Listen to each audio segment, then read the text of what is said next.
Hello សួស្តីអ្នកនរគ្នា welcome back ជួបខ្ញុំទៀតហើយខ្ញុំចេញមួយស្វាគមន៍មកកាន់វីដេអូថ្មីអញ្ចឹងវីដេអូមួយនេះផងដែរគឺខ្ញុំនឹងមកនិយាយតទៅជាមួយនឹងប្រធានបទគឺអាចរុយអញ្ចឹងអ្នកនរគ្នាដឹងអត់ថាមូលហេតុអីបានជាអ្នកនរគ្នាមានបញ្ហា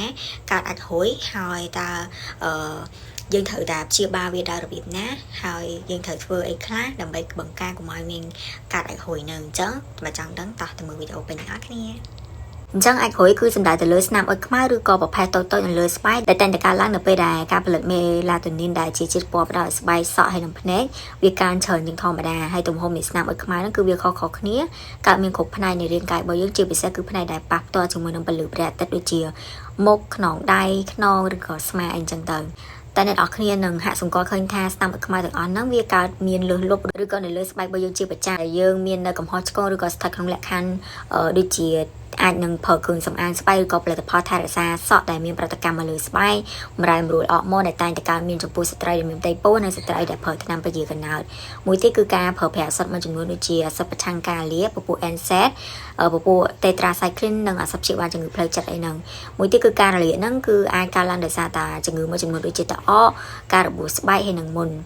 មានរបួសដោយសារតែសត្វល្អិតខាំលាកភ្លើងឬក៏មុតមានជំងឺទឹកនោមផ្អែមដែលអាចបង្កឲ្យផ្នែកណាមួយនៃស្បែកហ្នឹងវាបដូរពណ៌ទៅជាស្អាតប្រផេះឬក៏អុចខ្មៅ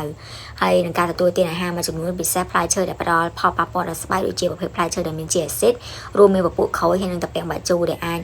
បង្កើតប្រតិកម្មនៅពេលដែលយើងប៉ះជាមួយនឹងពន្លឺថ្ងៃនិងបង្កជាស្នាមអុចខ្មៅនៅលើស្បែកហើយការកោរហូរមុខញឹកញាប់ក៏ងាយនឹងបង្កឲ្យទៅជារលាកស្បែកប្រឈមទៅនឹងពន្លឺព្រះអាទិត្យលើកម្រិតដោយសារតែមេឡាតូនីនវាព្យាយាមស្រូបយកថាមពលដែលបង្កើតដោយកាំរស្មីដែលជាលទ្ធផលគឺធ្វើឲ្យស្បែកនៅត្រង់កន្លែងហ្នឹងវាឡើងពណ៌ខុសធម្មតាមួយទៀតគឺរលាកដោយសារតែអាវទំនាប់ដែលកើតឡើងដោយសារតែស្ត្រីដែលគាត់តែងតែពាក់កៅអៅក្នុងតឹងពេកដែលធ្វើឲ្យមានការកកិតរវាងនឹងអាវទំនាប់ជាមួយនឹងស្បែកនិងបង្កជាការប្រែពណ៌នៃស្បែកត្រង់កន្លែងដែលកកិតហ្នឹងអញ្ចឹងកំហុសឆ្គងទាំងអស់នេះអ្នកទាំងអស់គ្នាអាចព្យាយាមធ្វើមិនកាត់បន្ថយបានដោយខ្លួនឯងទៅវានឹងថយអាស្នាមអុចខ្មៅទៅវិញហើយចំពោះ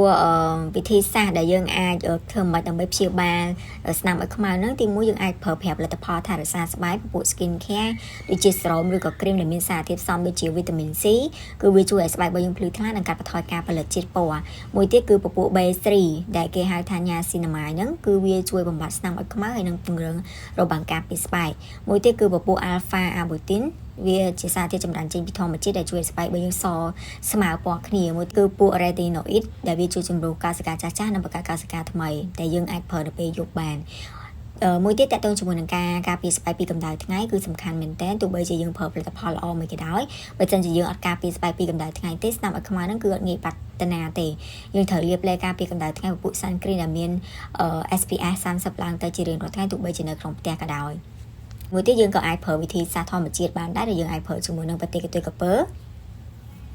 ដោយសារតែបតិកទុយក្រពើគឺវាជួយកាត់បន្ថយជាតិពណ៌ស្បែកហើយយើងអាចលាបវានៅលើស្នាមអុចខ្មៅហ្នឹងទុកចោលប្រហែលជា15ទៅ20នាទីចាំយើងលាងទឹកចេញ